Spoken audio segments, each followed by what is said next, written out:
Welcome to By All Means Necessary Real Recovery Talk. My name is Marco, and I'm a grateful recovering addict. What's up, Marco? What's up, bro? This is episode 16. Harry's in the building. This is Harry's part 2 episode. So if you're tuning in and you didn't see part 1, you got to check out part 1 first. Episode 6. Yes, sir. Yes, sir. Episode 6. Harry has 6 years clean, and when he ended his last episode, he was talking about he was facing life plus 136 years. So go ahead, bro. Yeah, definitely. So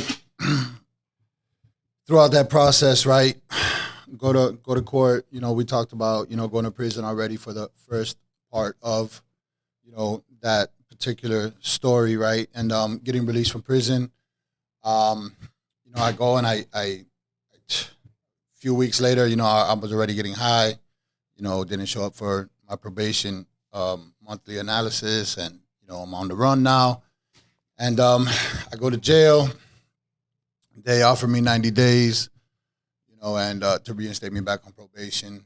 I figured like 90 days wasn't enough time, so I decided to ask for another plea offer, and they decided to let me know that, I could go to prison for another 18 months. And I thought that was a great idea, right? I thought maybe, I needed this time to go ahead and go back and feel what that feels like again. Maybe I didn't get enough of it before, and maybe make some changes, read some books, and, do some soul searching and dig deep, man, because I knew I didn't want to live like that. I just never knew how to stop. Right. And is that what you did when you went back in? Is it what did you exactly do, and what was that? Let's focus. Like, what was that defining moment, bro, where you're like, okay, this is it. This is the knowledge I gained. This is the work that I put in when I was incarcerated, and this is where I made that change. So I really don't. I think every time, right, I was incarcerated, that was like that moment, right? Oh man, I got to change this time, Okay. And sometimes things may look a little bit more serious than others, and you hear some shit.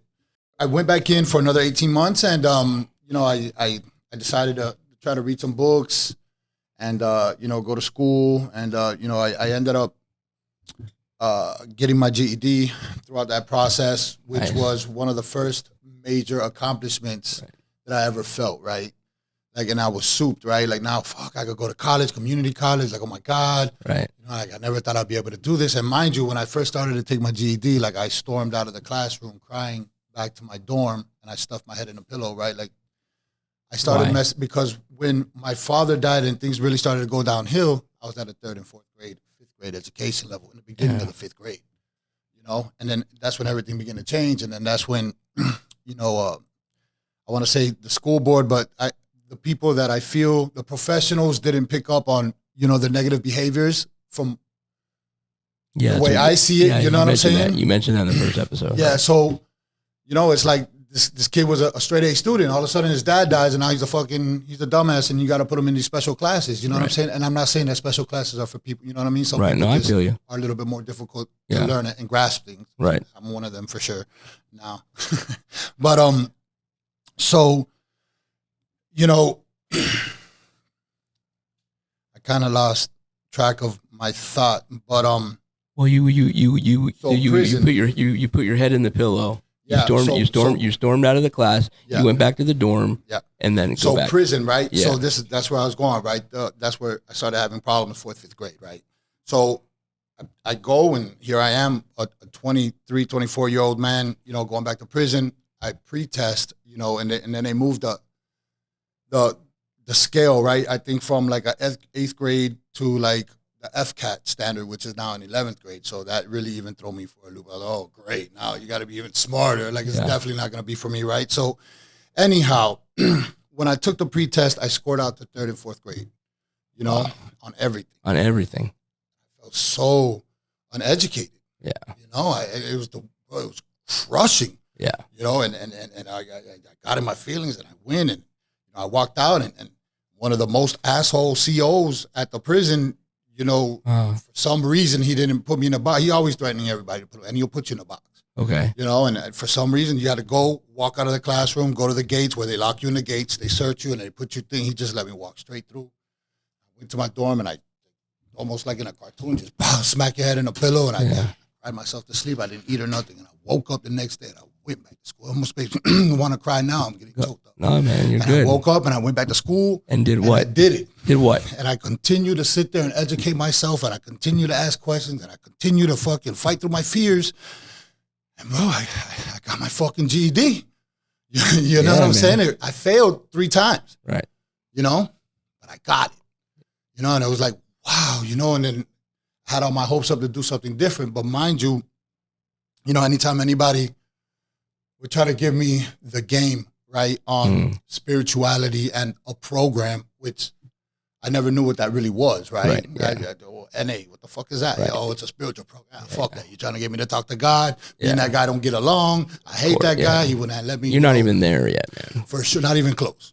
You know? So I always dodged that, right? So I try to do things myself. And so I get out of prison, man, and the same thing, right? I continued. I tried. I try to. Are you clean when you got it? So you got out of prison. Are you still using? Or are you clean? In prison? No, when you got out of prison. The second time. The last time. All right. So when I got out the first time, I was using within weeks. Right. Okay. Right? Yeah. But the second time, I lasted a little longer. You know, I fought a little harder, right? Okay. I had a little bit more hope, right? Because I got my GED. Yeah, yeah. You know? So maybe I can do something with my life. Right. You know, maybe I'm not this loser drug addict. There's more light at the top. There's more shit For opening. Sure. Yeah. You can see it way there's down some shit down there. there. Like there's something turned on. And it's like, what the fuck is that? Okay. You know, and I got discouraged, right? I went and I tried to sign up, for some, try to go to Miami-Dade Community College and stuff like that, doing the pre-test and shit. And like, I didn't do well, you know?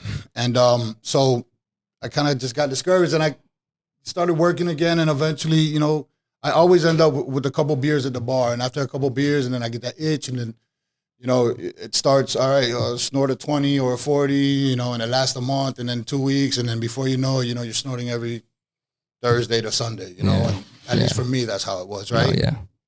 And so I went down, that path. I moved to Davie, thinking that, the geographical change was going to be beneficial for me. Not realizing at the time, right? I don't know nothing about this recovery shit, right? Yeah. Wherever you go, you go. Yeah, of course. You can't run from that shit. It's an inside job, right? You know what I mean? So I still didn't understand that. Okay. So I go over there and I start trying to work or whatever, and actually I get a job back in a club from the restaurant that I was working at across the street. I was working at an ale house, and there was a club Eden across the street off of University Drive in Davie. The general manager, Lewis, that was working at that club was one of the door guys at the club that I first started with. And the manager that told me about, my girlfriend being, or the mother of my son being off the chain. You know what I'm saying? Yeah. From the last episode. So he's like, oh, bro. And then I see him walk in and it's Lewis. I'm like, oh, shit, bro, what's up? Oh, no, man, I'm managing the club across the street. Next day I had a job as a bouncer in the club across the street. Oh, man. So here we go. Right. This vicious cycle continue. For sure, but I really respected that club and the people that ran it, right? Like, It was really clean. They'd sit there, they'll drug test you. They were really strict, and I learned a lot about, the managerial position, right? I've always excelled while working. I just always get discovered because I can't never hold my composure, right? Like within 2-3 months, I'm already jumping off the cliff, because addiction gets the best of me. I'm missing Mondays. Yeah. I'm getting high on Friday, I'm fucking, so, man, so the cycle continues, and, long story short, man, we all know how that shit goes. And I just could never, get any footing and, from clubs to clubs, and then they'll kick me out the clubs, and then, they'll blackball me, and I got into construction. It was always clubs, constructions, or restaurants, those are my things, and, and it was just back into that crazy cycle, man. And I end up 10 years later. Yeah. In a boarding house. Okay. Off of right next to the swap shop flea market. There was a lady that rented out a house. They had 5-bedroom house, and you had bunk beds. You had like 5-10 people in a bedroom. Is it sober living place? No, it wasn't. It was just a boarding. No drugs in there. Okay. Yeah. There was no curfew, no nothing. But here's a bed to sleep for $125 a week. Okay. And that's where I stayed for a little bit. And and I go out down the street, found a plug. Yeah. Started that madness, and man, it was my son's 13 going on 14th birthday party on a Saturday. His birthday, official day, June 27th, was on Monday. That's my clean date. June 27th. June 27th, his birthday, June 27th, 2016. Yeah. And here we are, Friday. Okay. Now I'm a general foreman for an industrial scaffolding company called Safeway, right, out of Opalaka. I'm making $22, $23 an hour. Right. I'm building scaffolds in boiler rooms. A lot of people don't know what that means, but just working extensive hours in grueling temperatures. Hard labor for shit. sure, big time, bro. Yeah. And I'd come home with $1,500, but I'd still be broke on Sunday. Whether I made $300 or $1,500, I was broke on Sunday because half of the shit belonged to the drug dealer anyway. Yeah. From all the front. But, I got a good job, man. Come on, man, from another 20. Yeah. All week long. You know what I mean? Yeah. It's just disgusting. Yeah. Just truly disgusting. And the insanity. I did that shit for 20, 25 years. Fuck. Just a 20. Just a 40. Fuck it. All right, I got a little bit of, I'm just going to do a 60 and I'll drink a little bit more liquor. Yeah. The same shit I would tell myself. And on Thursday, I'm fighting with I'm not going to get high. Yeah. I'm not going to do it. You're not going to do it. And I'm sitting there driving, crying in the fucking car. Fuck. Because I cannot fucking make the right fucking turn to go to the fucking house, man, because I got to go get high. Knowing the consequences. That's the fucking insanity, man. Oh, knowing the consequences, bro. That's what people that don't have this disease don't fucking get. Man. It's like, just stop. I just had the conversation last week that I'm going to get left and they're going to take the kid and I'm going to get kicked out the house. Fuck you. Yeah. I could get away with it. She won't even be able to tell. Right. You're slick. You're smarter now. Shit, I've learned. The first thing that happens, bro, my jaw fucking goes crazy. My eyes open up. Bugging out. Immediately. Yeah. Licking the lips, smoking 15. You know how it is, man. Yeah. It's just crazy, man. So, man, I thought I'd be able to make it to man. I thought I'd be able to make it to his birthday party, man, and couldn't stop getting high. Man. I left the house. I went down the street. What day is this? This was Saturday. I never made it back, right? I left Friday night after I got paid. I went home. Right. I changed. I went to the guy's thing. I came back to the house. I went to the bathroom, cooked my dope up, sat there, jumped in the car, took a blast. That was it. You're off. Man, and here I am Sunday, With nothing. in the same clothes. I didn't even go home and take a shower. I still had on the same fluorescent yellow long sleeve uniform that you worked in. Smelling like sulfur. Yeah. From working in the boiler room, that smell sticks to you for like a week at a time and gets all in your nose, no matter what kind of mask or uniform. Sulfur and crack. Yeah. Oh my God. Just what a wonder. And Hennessy. Oh, what it was wonderful. Yeah, bro. Best cologne ever. And man, here we go. Here's the weekend. Fuck it. I already fucked up, so it gets worse and worse. Yeah. Sunday night, run out of money. What happens? So my solution was always, for the most part, if I didn't make it to bed by sometime Sunday night, I would end up in the hospital. Right. Okay. So I'd get a doctor's note so I could recover Monday. Right. And Tuesday make it to work. I was in the hospital. Yeah. Right. My mom had died 15 times. My uncle. And my mom again. I thought your mom just died like last week. Oh no, my other mom. You stupid. Crazy. And I don't know how they kept me working. I guess they needed me that bad, or I definitely not because I was the best worker in the world at that time. You know what I mean? And you might have been the best actor. For sure. And I was bilingual, and I think that's what saved me, right? Because I run the crew, and I really didn't have to work that much, you know? And, well, as much as everybody else, you know? Right. And so I go to the hospital, and they kick me out. Oh, they kicked you out. Tweaking, right? Yeah. And the lady tells me, man, get the fuck out of here, man. You're high as fuck. Ain't never talked to me like that. Wow. You know what I'm saying? I used to, even when I had a short run on opiates, you know, and when I was on the opiates, I would sit there and call the ambulance so they would come pick me up. And I'd say my back was hurting because I couldn't find dope. Yeah. You know? Yeah. And they'd take me to the hospital and they'll shoot me up with some sort of opiate. You know what I'm saying? I'm acting like my back is killing me. Right. You know? And so they never talked to me like that. And I pulled all kinds of stunts, right? Junkie stunts everywhere, bro. So I go to the hospital and they tell me that, man. And I'm like, fuck. Walking from the doors. This is in Fort Lauderdale. And I'm walking from the doors back to my car. And, man, I could swear it was my dad. You know. What happened?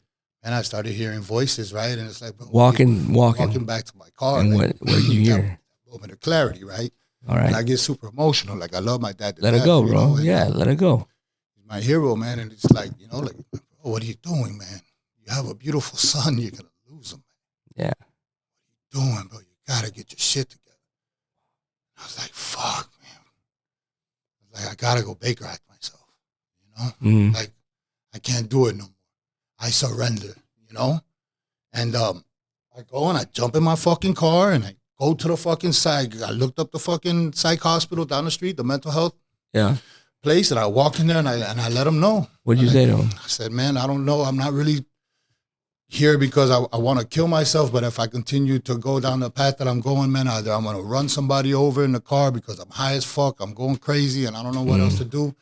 And, you know, I'm going to kill myself for somebody else, man. You know? Damn, your dad. Oh, and I swear it was him. I could hear his voice and everything. And so I went in there and I submitted. I threw my hands up, right? And I'm like, look, bro, I tried to play this game for 25 years. 25 years. You know, the insanity, right? Yeah. Fucking just a 20. Yeah. For 20 fucking years, bro. Knowing that it's not gonna happen. Right. You know what I'm saying?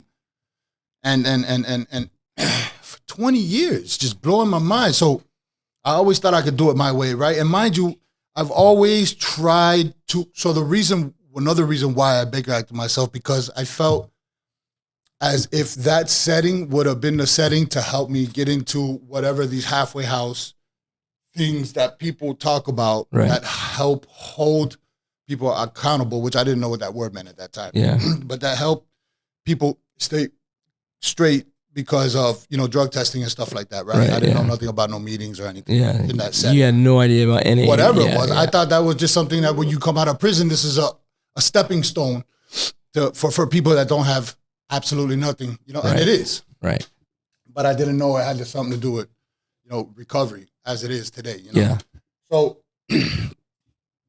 I go and I'm calling, you know, these hotlines. So the last 4 or 5 years, I tried praying more. You know, I knew like God was the way. My aunt used to always, my tia Carmen used to always, you know, tell me, you know, that God, man, you got to see God. God's the way, God's the way, God's the way. And I knew deep down in my heart somewhere along the way that God was the way, the church was the way, you know, and I always prayed for a church. God, please, like, send me to a good church. But I never was able to find anything until, you know, I got up here into Lakewood and found the best church in the world. For me, which is Church by the Glades, man, it's the best church in the world. You know what I mean? I love it. Anybody I've ever taken to that place has never left.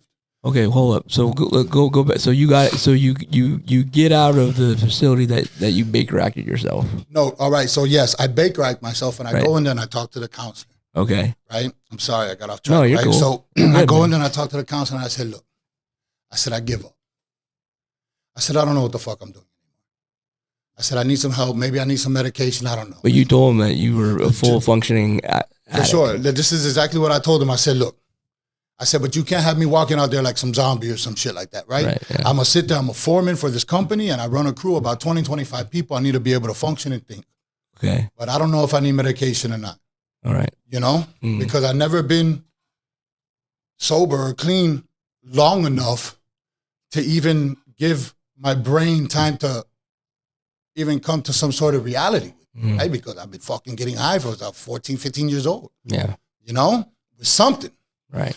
And so even before the drugs, right, I would take my buddy's dirt bike and go around the corner and suck the gas and fucking hear the UFOs, you know what I'm saying? Yeah. It was, bro, just, even before that, I used to, the rubber cement in fucking art class and fucking, you know, yeah, you have this shit all over your fucking mouth. Yeah, bro, I had to peel, you know like what I mean? Pookie. They're like, yeah, like Freddy Krueger, you know. Yeah. And so the memories begin to come back of when it was starting. It started, starting, you know. So what did the counselor say to you? So the counselor was like, all right, look, we're going to put you on some medication and you know, we're going to help you sleep and get by this or whatever. So anyhow, so one of the reasons why I beggar acted myself, because none of these hotlines or anything could ever help me, right? Because I never had any sort of medical insurance or any means to get into these places, right? Because I'm calling after I have no other resort, right? So I'm homeless. I have no money. I got drugs in my system. I probably still smell like whatever it was that I'm drinking, you know, for the last whatever amount of days. And so I never had that option, man. So when I come in here, I'm like, maybe they could help me. Something was telling me that they could help me find a way to something different. Okay. Something was guiding me in that direction. And at the end of the day, it wasn't even the place. It wasn't even the hospital, right? They didn't even have numbers that I could call to try to get into a place like that. But in the day room. In the day room. I met somebody named Keith, and I hope he's still alive, man, and I hope he's doing good. You know, and the last time I spoke to him, I think 3-4 years ago, man, he wasn't doing You well. met some dude just in the day room, Keith, and what happened? Keith, and we were sitting there talking, and he had the fucking little Narcotics Anonymous fucking pamphlet. Yeah, which one do you remember? Like, No, it was just a little. Just a pamphlet. Okay, yeah, gotcha. just a pamphlet. Right, yeah. And I think it just had the 10 steps and traditions and some, I was about to say some bullshit, but there ain't nothing bullshit in that book. Yeah. You know, well, at that time, yeah. That's on fire right there, you know? And so he kind of spoke on, you know, some of this recovery language, you know, stuff that was foreign to me. But so I told him my situation somewhat, and he said, I know somebody for you. His name's Kevin. Okay. It's in Lake Worth. Yeah. And I was like, I'm willing to do whatever, bro. So at the end of the day, somehow, some way, I ended up in his spot. In his spot? In his spot, right? Oh, shit. And he was supposed to go to a certain house that was called the Keys in Lake Worth. Yeah. He ended up going to a different house. Okay. But so this guy, Kevin, you know, he does, you know, an interview with me over the phone, an assessment or whatever. And sit there and he's like, all right, man, I don't know why, but I'm going to give you a chance. I didn't have nothing. I had some money in a 401k. He runs the house or he owns the house? He owned and ran the house. He owned and ran the house. And that was his side hustle. Okay, and you're on the phone with him. He goes, okay, I'm going to give you a chance. Yeah, he says, man, I don't know why. Okay. But there's something telling me giving you a chance. Shit. Yeah. You know, to give you a chance. It's fucking God, bro. Yeah, bro. And he gives me the address. That's another God moment, dude. Oh, super God moment. Dad and then that. Big time, man. You know what I mean? I'm like, oh, fuck, like I'm on the right path. So you go there. Yeah, so mind you, I got this old beat up car. I think it was like a 1998 the Maxima? Nissan Maxima with a sunroof that didn't work. But I used to hide, you know, my pipe. Your crack pipe. In the lip of the sunroof. Right. And, you know, I would lose it from time to time because it was a tire gauge and it doesn't matter. It was a smooth surface and it would slide inside, you know, the panel. Yeah. And, bro, I lost it and, you know, I'm going crazy looking for it. So I break down the whole, like, roofing thing. So man. So I'm sitting there driving around with like a roof halfway around my neck, you know, everywhere. It was the wild sticking out of the fucking sunroof. Bro, it was crazy. Not the sunroof, but the sunroof thing. You know what I'm saying? But it was around my neck, so I could see. Like obviously, there's still like 10 inches of space. You know, but it was fluorescent orange ratchet straps keeping the doors closed because the driver door, like the latch was broken, so it didn't lock, and the windows didn't work except for the other windows that was 3/4 down. So I had to climb, and I'm a big boy, man. Yeah, you're 6'5". Yeah, 6'5". At that time, like 300 something pounds. You know what I mean? It was just crazy, and I had to climb in and out the passenger. You fucking climb in and out of the no fucking AC, sweating balls, bro. And mind you, I used to get high in that shit. You know what I mean? Wow. And there was something wrong with the airflow, right? So it would sputter, and if the car would turn off, it would stay off. Okay. So I would have to gauge the gas correctly with the timing of the sputter so that it would not turn off. You know, but for some reason, another God moment, right? Trying to, hold my composure, but I made it from Fort Lauderdale Mental Health Hospital all the way to Lake Worth with no problems. And when I pulled up to Kevin's house, the oil to my car fell out the car. Fell out the car. The car got it to work again. But it just fucking right tanked, now, bro. Yeah, it got you there. Until I get a couple $100, that shit ain't going nowhere. Yeah. You know what I'm saying? Yeah. And man, I get out the car, and he Die Hard Narcotics Anonymous type guy, like no substance whatsoever, no medication or whatever, So I tell him, look, man, I just got out the psych ward. They got me on these medicines. I don't know. They told me to try them out for 30 days. Hopefully it'll make me feel better. And whatever. He said, man, don't worry about it. He was like an old hippie guy. He used to wear 2 different color shoes, man, long hair, braids. Kevin DeVork. Or you look him up on Facebook, he had different color. You look wild. Okay. Bro, the beautifulest guy, most beautiful guy you'll ever meet in your own thing. But he'd pick addicts up off the street, put them on the couch. Yeah. You have 4 or 5 months clean. This is how I learned how to do recovery. Yeah, man. 4 or 5 months clean. He's bringing a stranger from the street with dope and all kinds of shit in his pockets into a house with like 3, 4 other guys, that are clean. Yeah. Bro, Kevin, what the fuck you doing, bro? Oh my God, bro, how do you, this guy's getting, look at him, he's fucking out of here. Hey, man. He's the motherfucker need help, man. Hey, man, look at him. Poor guy. What, you gonna leave him out there?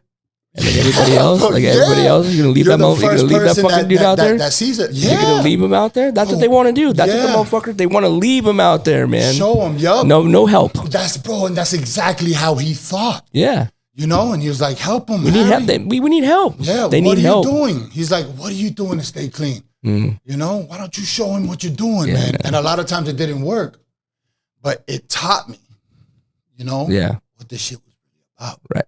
The nitty gritty, man. A lot of people out there say they want to help. They don't want to help, until it comes time to help. Yeah. Oh, bro, that guy's a fucking burden, this, that, the other. Bro, you here to help or not, bro? Man, if somebody gives you something, a gift, we keep what we have by giving it away, man. Man, if somebody fucking took me in, which pretty much almost happened, anything that I can do, I'm giving that same medicine, the same shit, the same breakdown. This is what happened to me. Here, you try it. Absolutely. Now, what you do with it, that's on you. You know what I'm saying? Yeah, absolutely. All right, so you got there and you. So I got there, man, and that's kind of like how he taught us to do that, right? But I made the commitment to myself that when I got into that place, into that space, that I wasn't gonna leave until I had a year up under my belt or until I completed my steps. Okay. Right. And Kevin always had these things, right? Like at 3 months, I'm sitting here going crazy in my bedroom. I'm trying to call I'm trying to call my sponsor. I'm trying to call this. I'm trying to call that. Nobody's picking up the fucking phone. I call Kevin. He comes over. What's wrong, man? He's like, you know what that is, man? He's like, you're experiencing peace. Right. He's like, you don't have to live in chaos no more. Yep. Man, fuck you, bro. What the fuck's that mean? But as soon as he said it to me, something happened in my anxiety. Like, oh shit. Like I took a look at that. Like, oh fuck. That's right. There's no chaos around. Yeah. Embrace it. So yeah, the same shit with 6 months, bro, 6 to 9 months is the hardest key tag to get. Yes, sir. Get complacent. Yes, sir. And then he's like, you think you got that after, he's like, from 9 months to a year, it begins to happen again. And then after a year, have so many blessings, you're not going to know what to do with it. Like, what the fuck, bro? Anytime I was always skeptical of anything that anybody would ever say, so like, what the fuck ever. He's like, watch, And a year, 2 weeks, I get a phone call from somebody wanted to sit down and talk to me to offer me a director of operations job for a sober living company called Genuine Recovery. Okay. And that man changed my life. Damn. You know, and I accepted it, and I had to give another God moment. I had to give up my dog. I cried for it about 2 weeks in a meeting. Long story short, I got the job. All these other halfway houses that were in that vicinity started getting popped for the patient brokering fraud and stuff like that. It was huge. There was one guy that probably owned every other house on the block. You know what I mean? And guess who has all these houses, all these beds? You know, I think it was 84 beds, 30 were filled, and I'm the new guy on the block. Yeah. All I did was help one guy. Right. One guy. And everybody else, hey, man, fucking Harry has beds, you know, and I filled everything up. And then I went to working on, bro, and I got insulted. You know, people, what the fuck you doing, bro? You're just a house manager, bro. You're taking this shit too serious. Any job I ever worked at, I excelled. Right. I just could never keep it. Yeah. You know what I mean? Because I was always fucking off. You know what I'm saying? I was a hard worker. Yeah. And then, you know, they would rag on me. I was like, nah, man, I'm on to something, man. And I really loved what I did. But I was more like an undercover agent, always being elusive to make sure that everybody was doing what the fuck they were doing. I drive around 12, 1 o'clock, make sure nobody was sneaking out the houses.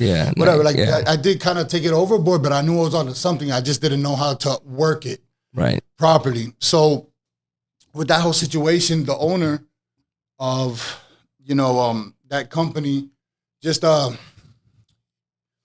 know, not to get into too much detail, man, he just couldn't keep it together, man. And, you know, eventually things didn't work out between him and the landlord. And I was going to part ways due to the chaos that all that was creating in my life. And I was like, fuck it, I'll go work in treatment or some shit like that. You know, I did that for about a year, year and a half.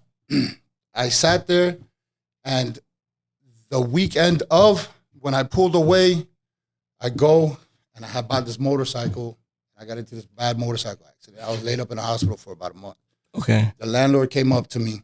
He said, Harry, I love you. You know, you've always done a great job. You're the one that made that company what it was. You know, he kind of wanted me to work for him. Thing. And I said, I don't know if I want to ever work for anybody again. I'll go do something else. Because he was a little difficult to work with at times, you know. And long story short, I got out the hospital. I was laid up in the house for about a month. And, you know, he's like, bro, what are you going to do? I said, I don't know. He said, well, the apartment up front is empty. It was a 3-bedroom, 2-bath house. He said, the apartment up front is empty. All the beds are in there. Go get your LLC. I had $800. He said, go get your LLC. Right. And go get your LLC and general liability insurance. $512 I paid. I'll never forget that number. Yeah. For the general liability insurance for that property. And I went and I got my LLC. And, you know, I opened up my own company, Guiding Light Recovery Group, and I never looked back. And that's what's up, man. And we went from 3 beds all the way up to like 120 beds, man. We have like 12 different properties. We get to help out. Yeah, man, so many different people, man. And it's absolutely. Can you imagine this, bro? It's super amazing, man. The shit that what you're doing, what you're giving back, bro. Yep. And it's the blessings, right? Like, and it's crazy, right? So Kevin, you know, he sits there and he tells me about like the blessings, and you're gonna get blessed in abundance, and you know, all this madness, right? Which I thought at the time, and sure as shit, man, it would all happen, man. And the beautiful part of that story with Kevin, he passed away, may he rest in peace, was that, you know, he saved my life, and for that I'll always be grateful. Yeah. And you know, I had an opportunity to, you know, almost break down his fence because I'm a big boy, and I try to climb over the fence to get over his brother and call me expressing concern for him. And so I went. I had to break into his house, and I found him laying on his bed, and oh man, you know, and I got to help him, and I got him into, you know, detox, and you know, he did well for a little bit, you know, and he expired, you know, due to cancer and stuff like that, man. But he fought a good fight, man. And he helped so many people, man. He was just that guy. Yeah. And everybody knew him, and he needed help. Call Kevin. That's what's up, man. And that's how he taught me how to do things, and I implement that into my life today, man. And I really, you know, try to go above and beyond to help everybody, right? Because I love today, right? And I love myself, and I understand that love is unconditional today. And like how Kevin used to always explain it to me, right? He's like, man, I'm like, what the fuck? This guy's been in here fucking 1,000 times. He's like, yeah, but it took me 1,001. You know, and that's the mindset that the mindset, man. Implanted into me. Yeah, big time. Change that mindset, bro. You know, so bro, it's just beautiful and amazing, man. And throughout my recovery process, right, doing the things that I needed to do, I understand that I needed to work on my mind, body, and spirit, right? There was a lot of work to be done, man. So I started going back into the gym. I started doing the things that I needed to do. Right. And that's what I do today, right? I go to 3 to 5 meetings a week still 6 years later. Yeah, man. You know, I don't participate or speak about it as much, but you know, I still go and I go to listen. And a lot of times I get caught up in outside conversations. I get yelled at sometimes. It's an outside meeting. Okay. Because I get to see these people come in. Right. Like done and broken, and they're starting to get 6 months, a year, and I get super excited. Oh my God, bro, hey, fuck, how you doing? And you see the kid, and the kid came back in their life, and now, you know what I mean? And all this amazing shit, and we get caught up in what I love to see, you know, that light, that brightness, that life, man, that gets restored back into us, man, that really lights up my life, man. Yeah, man, you're such a fucking, bro, you're such a colorful guy, man. Thank you, man. And the way that you break your whole story down, man, and the raw emotions that you come in and how you just let it all out, bro. I so much appreciate you, dude. I do a lot of work, man. Now you do. I see it. You do a lot of work, man. And people like you help numerous. You don't understand how many people you actually help, but it's about giving back. It really is. It's about fucking, people don't understand, man, how hard it is to live with this fucking disease, and how to get clean, how to get sober, and how to have a fruitful life. And we were talking before this, and we'll wrap it up, dude, that all these people come back in your life and they want to be a part of you, man. And the kids and the uncles and all these people that fucking that outcast you. My brother. That your brother that commented. My brother. I haven't seen my brother in 15, 20 years. Yeah, man. You know what I mean? And yeah. You know, he didn't understand what I was going through, and the demons that I had to deal with. Yeah, man. You know, until, you know, he got to see, you know, and thank you, man. You know what I'm saying? That's a relationship that I've been trying to, and bro, you see the tears running down my eyes. That's a relationship that I try to restore forever. And he commented on your first video. Forever, and I think he got a better understanding of where my mindset was. Because people don't get it. They don't, and this is what it's about, man. Putting it out there. I didn't know he was living with so many demons. Right there with you. Because he don't have these conversations with me. A lot of people don't. Yeah. You know, this is a total different guy. You just don't, hey, man, how you doing, man? I'm Harry, man. I got 6 years recovery. I was a fucking junkie, drug addict. I was a fucking scumbag. And sometimes I do get into them conversations with people because I'm proud of that. Should be. Because I let them know, man, that anybody could change at any given time, man. If you put forth the effort, man, and surround yourself with the right people, man. You know what I'm saying? Always. That's what's up. You know what I mean? It's out there, bro. And there are people out there willing to help. You know what I'm saying? Yeah. I get to work, you know, alongside with this treatment center that's just beautiful, amazing, man. And they're doing some phenomenal work today. It's small, intimate company, man. Oh, man, it's beautiful. If you're listening to this or watching the channel, man, and if you're local in South Florida, you can definitely look up Harry on Facebook, Harry Stern. Message him if you need to get in touch with Harry, or if you have somebody that is in active addiction, or you need help with a family or a friend member, or you need a suggestion or anything like that, please email me at BAMN realrecoverytalk@gmail.com. And we'll give you any suggestions that we can. We'll help out in any way we can, because this is what we do, man. For sure. And today, especially in today's age, there are resources out there for everyone. Yeah. And you don't need money. You don't need insurance. You don't need any of that. There are so many different resources out there. And mental health is a thing, you know what I mean? And especially for like men, right? Because we get lost in so many different things, man, and we suffer in silence. Yeah. You know? And it's hard, like, and a lot of people tell me, oh my God, like it's amazing that you get vulnerable, you know what I mean? And it's like, bro, like, that's who I am. Yeah. You know, I could do that today, right? Because of the work that I've allowed myself to do in my life. I'm not no longer this tough guy. Right. Ain't nothing tough about me. No, man. You know, I'm this beautiful, loving spirit, man, today that is filled, you know, with the light of God, man, and a program of recovery like no other, man. And I sit there and I fight the demons every single day. And I sit there and I go out on a limb, bro, and I'm here to help anybody and everybody I possibly can.